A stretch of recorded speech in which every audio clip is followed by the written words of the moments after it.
বিকশিত ত্রিপুরার জন্য জনকল্যাণমুখী ও দূরদর্শী বাজেট। ত্রিপুরার 2026-27 অর্থবর্ষে রাজ্য বাজেটের ভূয়সী প্রশংসা করে এই দাবি করলেন রাজ্য বিজেপির মুখপাত্র সুব্রত চক্রবর্তী।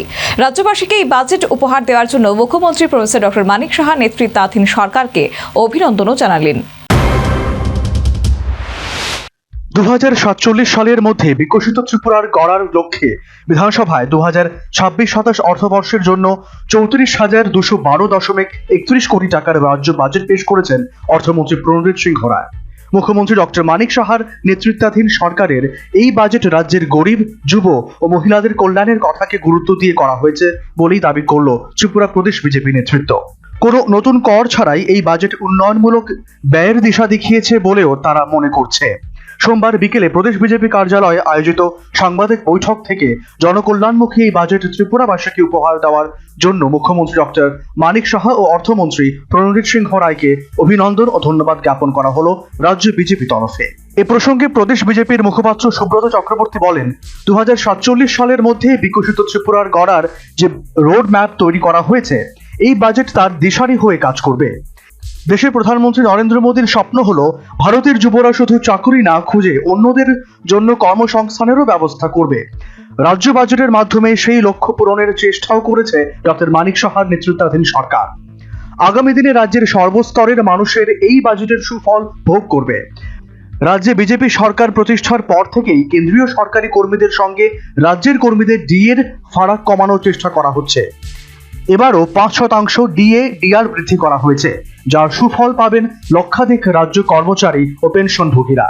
সমস্ত দিক থেকে উপযুক্ত বাজেট পেশ করার জন্য মুখ্যমন্ত্রী ডক্টর মানিক সাহার নেতৃত্বাধীন পুরো মন্ত্রিসভাকে শুভেচ্ছা, অভিনন্দন ও ধন্যবাদ জানায়। সমস্ত দিক থেকে কৃষি, স্বাস্থ্য, শিক্ষা, শিল্প সমস্ত দিক থেকে এবং মূল যে বিষয়টার উপর আরো জোর দেওয়া হয়েছে সেটা হচ্ছে কি করে আমরা যেটা যশস্বী প্রধানমন্ত্রী মোদীজি যেটা বলেন যে বর্তমান প্রজন্মকে জব ক্রিয়েটর হওয়া উচিত, জব সিকার না হয়ে, সেই লক্ষ্যমাত্রাটাকে উৎসাহিত করার জন্য বিভিন্ন স্টার্টআপের জায়গায় ভীষণ গুরুত্ব দেওয়া হয়েছে এবং স্বসহায়ক দল যেগুলো রয়েছে, যেগুলো লাখপতি দিদির সংখ্যা আমাদের 1,10,000-এর মতন হয়ে গেছে ইতিমধ্যেই, তো সেই জায়গাগুলিকেও সমানভাবে গুরুত্ব দেওয়া হয়েছে। অর্থাৎ একেবারে একটু যারা আর্থিকভাবে দুর্বল তাদের জন্য যেমন কর্মসংস্থানের ব্যবস্থা রয়েছে, তাদের রোজগারের ব্যবস্থা যেমন রয়েছে, তার পাশাপাশি বর্তমান প্রজন্মের জন্য সেই উন্মুক্ত করা হয়েছে অনেকগুলো নতুন জায়গা। সব মিলে এটি আগামী যে আমাদের যে মূল লক্ষ্য, যে রোডম্যাপ রয়েছে বিকশিত ত্রিপুরা 2047, সেই লক্ষ্য অর্জনে এই বাজেট আগামী দিনে দিশারি হয়ে কাজ করবে।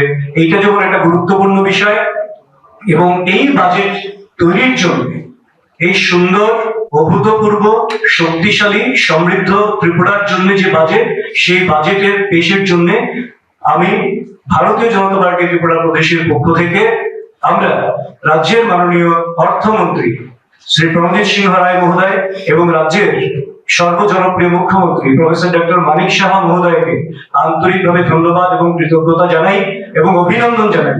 সেই সঙ্গে আপনারা আরেকটা বিষয় লক্ষ্য করবেন, কর্মচারী এবং পেনশনারদের একটা বিষয় বারবারই বাজেটের আগে আলোচনায় থাকে যে ডিএ, এবং আমাদের সরকার প্রতিষ্ঠা হওয়ার পর যতটা সম্ভব ডিএ গ্যাপ সেন্ট্রালের সঙ্গে কমানোর জন্য আন্তরিকতার সঙ্গে সরকার কাজ করছেন। তার জন্য আজকেও রাজ্যের যশস্বী মুখ্যমন্ত্রী প্রফেসর ডক্টর মানিক সাহা মহোদয় পবিত্র বিধানসভায় সরকারি কর্মচারী এবং পেনশনারদের জন্য 5% ডিএ ডিআর ঘোষণা করেছেন। তাতে করে রাজ্যের সরকারি কর্মচারী পেনশনারদের ডিএ ডিআর গিয়ে দাঁড়িয়েছে 41%।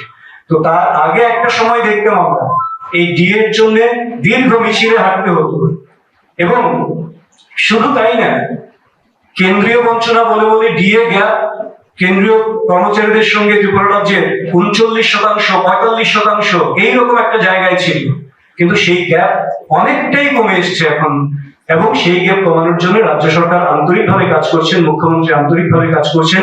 তার জন্য মুখ্যমন্ত্রী মহোদয়কে এবং পুরো ক্যাবিনেটকে অনেক অনেক অভিনন্দন এবং শুভেচ্ছা জানাচ্ছি।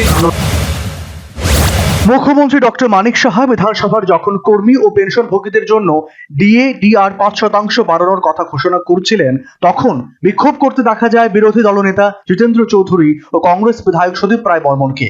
এই ঘটনার তীব্র নিন্দা জানিয়ে জিতেন্দ্র চৌধুরী ও সুদীপ রায় বর্মনকে তীব্র আক্রমণ করলেন রাজ্য বিজেপির মুখপাত্র সুব্রত চক্রবর্তী। রাজ্য সরকারি কর্মচারী ও পেনশনভোগীদের ভালো তারা দেখতে পারেন না বলে অভিযোগ করলেন। বললেন, সময় মতো এনাদের রাজ্যের মানুষ উপযুক্ত জবাব দেবেন। তারা আজ যে ব্যবহার বিধানসভায় করেছেন, আমরা তার তীব্র ধিক্কার জানাই। মাননীয় মুখ্যমন্ত্রী যখন কর্মচারী পেনশনারদের কথা মাথায় রেখে ডিএ/ডিআর ঘোষণা করলেন, বিধানসভায় বিরোধী দলনেতা জিতেন চৌধুরী এবং বিধায়ক সুদীপ রায় বর্মন এর বিরোধিতা করতে শুরু করলেন। রাজ্যের সরকারি কর্মচারী পেনশনাররা ডিএ/ডিআর পাচ্ছে, যেটা ওনাদের খুশি হওয়ার কথা, কারণ এতে সার্বিকভাবে রাজ্যের অর্থনীতি শক্তিশালী হবে, কিন্তু ওনারা তার বিরোধিতা করলেন। তো আমরা এই ধরনের জনকল্যাণমুখী কাজের বিরোধিতা যারা করে, তাদেরকে জনতাই শেষ কথা বলবে, জনতাই তাদের বিচার করবেন, এবং মানুষকে বলবো তাদের প্রতারণা প্ররোচনায় যাতে কোনোভাবে পা না দেন। বিরোধিতা করার কারণ কি তারা জানবেন। সামনে এডিসি নির্বাচন, হয়তোবা এটাকে একটা ইস্যু করার চেষ্টা করতেন যে ডিএ কেন দেওয়া হলো না, কিন্তু রাজ্য সরকার যখনই সম্ভব দিয়ে যাচ্ছেন, যখন সম্ভব দিয়ে যাচ্ছেন। তো মানুষকে প্রতারিত করার জন্য, মানুষকে বিভ্রান্ত করার জন্য, মানুষের জন্য যখন সরকার কাজ করে, সেই কাজেরও বিরোধিতা করা, এটা নেতিবাচক রাজনীতি এবং এটা জনবিরোধী রাজনীতি। কাজেই এটাকে আমরা তীব্র নিন্দা জানাই, ধিক্কার জানাই। বিধায়ক সুদীপ রায় 2026-27 অর্থবর্ষের বাজেটকে বিকশিত ত্রিপুরা গড়ার পক্ষে উপযোগী মনে করছে রাজ্য বিজেপি। এর ফলে ত্রিপুরার মানুষ স্বস্তি পেয়েছে বলেও তাদের দাবি। আগামী দিনে রাজ্যের সর্বস্তরের মানুষ নয়া এই বাজেটের কতটা সুবিধা পান, তাই এখন দেখার। Bureau report, news vanguard.